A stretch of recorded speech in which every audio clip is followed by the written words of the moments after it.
Delo heavy-duty engine oils. Proven engine protection at prices you can rely on, giving you even more reasons to choose Delo. Today we're back to talk about DPFs and ash. What is that relationship? Why is it so important? And why are these new ultra-low ash oils like Delo 600 ADF so important? What sets them apart? Today we're talking with Gene Jensen with Chevron, and he's going to break it down for us and put it in some terms that we can really hit home with in our industry. So I guess my big question that everyone's kind of wondering in our industry is, why is Delo 600 ADF so special, and why do we keep talking about it? It's because of the ash content and how that relates to the diesel particulate filter. What ultimately kills a diesel particulate filter, which most people just don't get, is that it's the oil. It's the engine oil's fault. We put additives in the oil, like zinc and magnesium and calcium, and they're metallic, and they will not burn through a DPF. The soot, which comes from fuel, that cycle through regen goes away, but the ash, see, because every diesel engine uses a little bit of oil. They're made to do that. Gas engines are not made to do that, but diesel engines are. And it's the additive in that oil that gets burnt that's the real problem, and eventually it chokes it out. And everybody is spending a whole bunch of time working on the soot side, R99, better fuel additives, less soot. That's all great. That adds to this whole conversation. But it's the problem is the other side of the equation, which is the ash. And, we're the only ones that seem to be addressing it from the ash content. So that's what happens is if you have less ash, the DPF lasts longer. Period. It's as simple as that. And so, the American Petroleum Institute, they recognize that.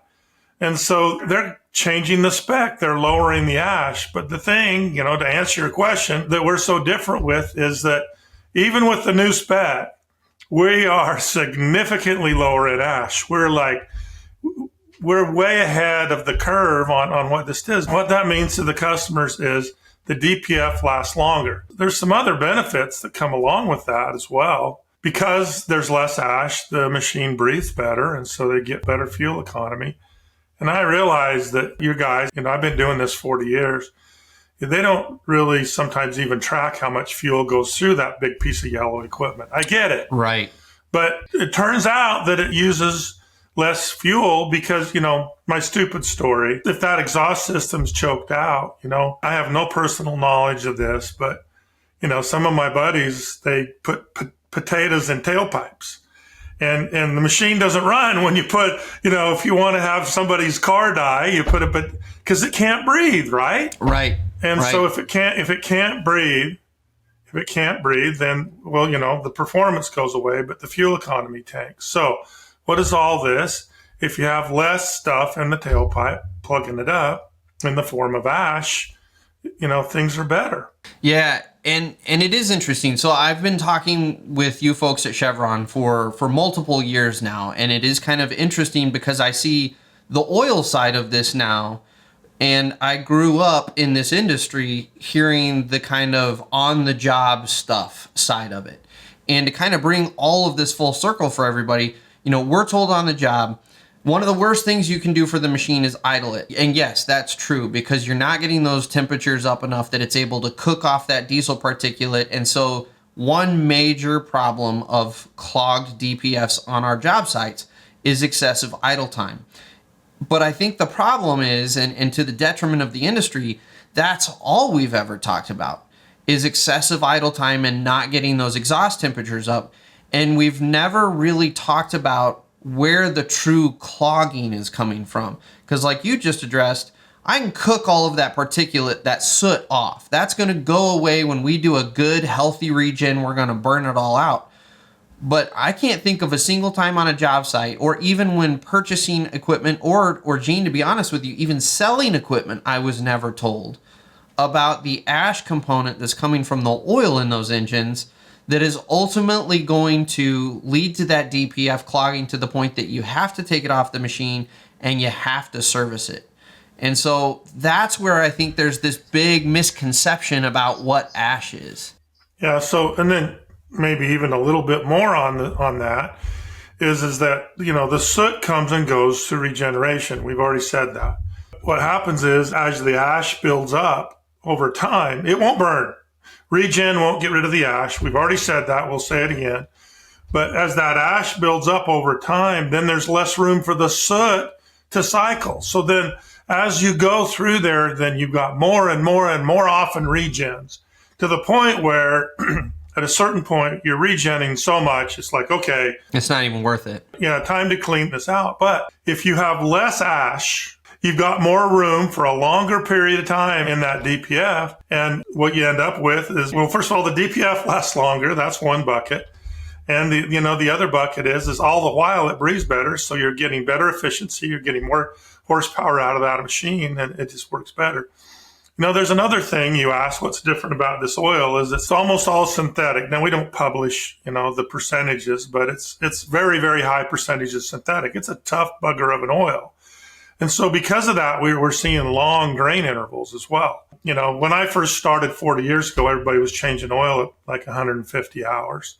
And then they went to 250, and now it's kind of sneaking up on 500. We still have people doing a lot less, but we're seeing hours of 750. We're seeing hours of 1,000. We're even seeing some cases, more than that. The technology on these oils is just unbelievable. So I want to make sure that I'm heard here, is that we don't just jump to an extended drain. We just don't go and say, okay, you're at 250 hours, go to 750. No, we don't do that.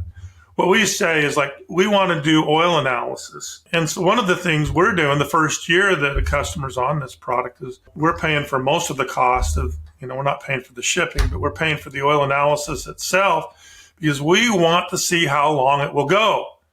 And we want to prove how long it will go. If you're going to go into an extended drain situation, you've got to use oil analysis. And that's one of the reasons why Chevron's doing what we're doing. So talk about the aspect of, I know for a lot of guys, you kind of read through your maintenance manual, and whether it's Caterpillar, Case, Komatsu, whoever, they will give you the recommended oil drain intervals for that piece of equipment. And so as contractors, you've kind of got two sets of information that you're getting hit with. You're getting the manufacturer saying, hey, you need to change your oil about this level. But then you got oil companies saying, no, you can do extended drain intervals. And so how do we kind of merge those two, and how do we as contractors protect ourselves so we don't go into the cat dealership and they go, oh, whoa, you didn't change your oil till 1,200 hours this last round. Like, we're not going to cover this. But before we get into that, I want to take a second to tell you about the sponsor of this video, Chevron Lubricants. These cranes work around the clock for months at a time. If one of these engines ever goes down, it costs more than our reputation. Switching to Delo 600 ADF, it's been a game changer. We've had no issues with clogged DPFs. No regen lights, no cleaning, no replacements, nothing. This oil goes beyond anything we've ever used. I choose proven protection that keeps our cranes on the job. I choose Delo 600 ADF.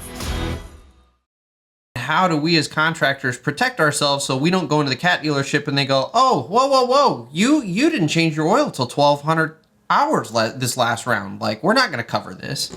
Yeah, and that's a great point. And there's a DPF part of this too, which I'll answer second. But relative to the oil analysis, how do you prove to yourself? It's oil analysis. If you have proof, that you've looked at the wear metals, you've looked at, the viscosity, you've looked at, all the things that an oil analysis does, that's the proof. When you go into an extended drain situation, you've got to have proof that you haven't been hurting it, and the thing is oil analysis. So that's the answer to that question. But it also opens up a second part, which is Caterpillar says, look, I got to have you change it at 4,500 hours. And I go like, time out. If you look, there's also in that same, the book's called SEBU. That's an acronym for, this is the spec book or whatever. But anyway, in that book, it also says if you work that machine heavy, like 2,500 hours. So just right out of the gate, they're saying, depending on, fuel burn, if you're working a machine heavy, your fuel hour or whatever is heavy. If you're not working it very hard, then you don't use as much fuel. So the DPF life is based on fuel burn. Well, just right out of the gate, they just told us that it depends.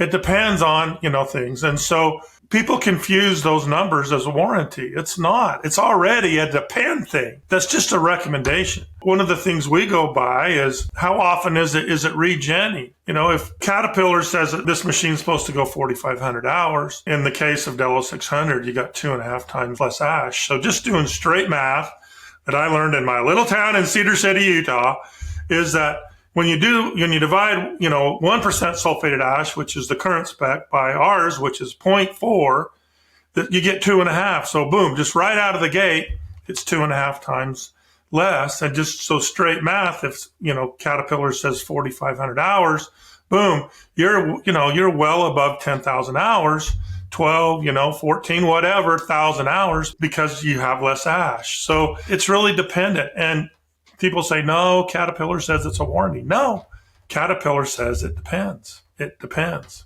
There's another component to this that it's unfortunate the way the emissions standards rolled out and then the way that the emissions after treatment systems rolled out, because it really burned our industry hard. And there's still, to this day, a ton of guys that they will jump through astronomical hoops to track down a piece of equipment that is pre-emissions. And I do get it from the aspect of, we like the power, we like the simplicity of being able to work on it.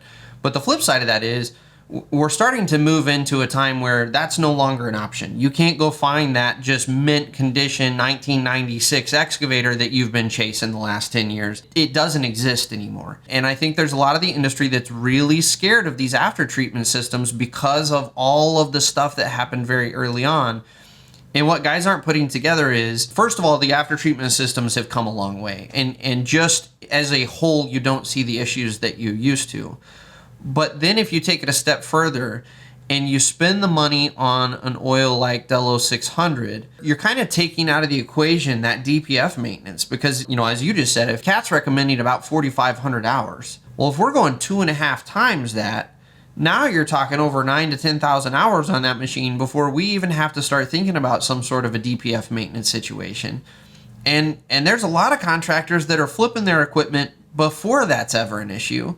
So for those contractors, you've now taken the DPF maintenance totally out of your hair. You don't have to mess with it. You're kicking the can down the road to the next guy. Or the flip side is you got those contractors that they'll put 15 to 20,000 hours on a machine, and just by changing the oil you're putting in it, you've reduced that from doing 3 or 4 rounds of DPF maintenance over the life of that machine to maybe once. Maybe towards the end you might have to do a second one. I mean, that's a substantial cost savings for just switching the kind of oil you're using. And I don't think that's what we're really getting on the front lines, is the impact that this has. Yeah, you're right. There's a whole thing out there as well where they delete this stuff. They bring it in and then they just tear it all off. And I'm going I just don't think, because then, everything's computer based. I mean, when your tech shows up with anything that's close to new-ish, what do? They plug in a laptop, right? If you've deleted that stuff or modified it or something like that, it's just not worth it. A little funny story, I was up in Canada not too long ago, and this person had spent a bunch of money and was so proud of the fact that they had pulled their DPF off of there. And I'm going, do you realize you just killed the warranty? And then I'm also hearing, and this is, I haven't actually seen an article, but I was with some folks that Ritchie Brothers auction, and they said, hey, we're just not going to mess around with anything that's been deleted. So it's time. I mean, the technology has improved. That's my recommendation. It's funny that we're having this conversation today, because just yesterday, my business partner and myself had an issue with this. So we bought a used service truck that the previous owner had deleted all of the emission stuff off of. And we needed to get a key made up by Ford because it's one of the newer trucks. It has the fob that has to be programmed. We took it into the dealership and they made their key. And then without talking to us, hooked their laptop in and started doing all of the software updates that Ford had said they needed to do to it. And so when we got our truck back yesterday, it will not go over 50 miles an hour because it's in limp mode and all of the issues popped up. And my business partner went to Ford and said, hey, you guys weren't supposed to do any of these updates. And their response was, we're a dealership, sorry about the bad luck, but we cannot do anything to fix that. In fact, we technically should be reporting you. And so that's what a lot of guys, I think, don't realize when they do that to the equipment. It's just like the auto dealers. You know, I used to work for a dealership. If you delete that stuff, the dealer will not touch it. And if it goes into the dealership, they're going to do things that are going to have an impact on that tune. They're going to cause issues. You're going to have issues unless you have a private mechanic that is always there willing to work on that machine. And I think a lot of guys don't really realize that when they're sold the beautiful delete kits that's going to fix all their problems. Yeah, it's almost, in some cases, and these are my words, not anybody's, but it's almost like they have a badge of honor. Like, I got the man. You know, I'm going to get the man. He can't tell me what I'm going to have on my machine. I'm going to delete this stuff. I'm going to get the man. Sure.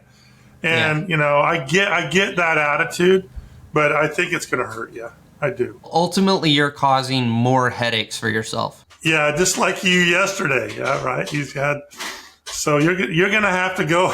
You're gonna have to go to some back alley and say, "Hey, Al, exactly, come work on my truck." You know, and I'm gonna have to pay you in $100 bills underneath the table. Right? That's it. You know? That's it. We had to jump online and find someone that could redo this tune. And I'll just say it. It's going to cost us another $2,500 to get this truck back in just operating order because of a software update that ultimately boils down to the fact that the previous owner deleted this stuff and then we took it into a dealership. So ultimately deleting, I agree, it's not the answer, especially now that the technology's come along and we're not having the issues that we were. You can absolutely get a very functional piece of equipment having the after treatment system on it. It doesn't have to be the headache that it used to be. Agreed. Totally agreed. My final question for you is, we've always associated Delo 600 with DPFs.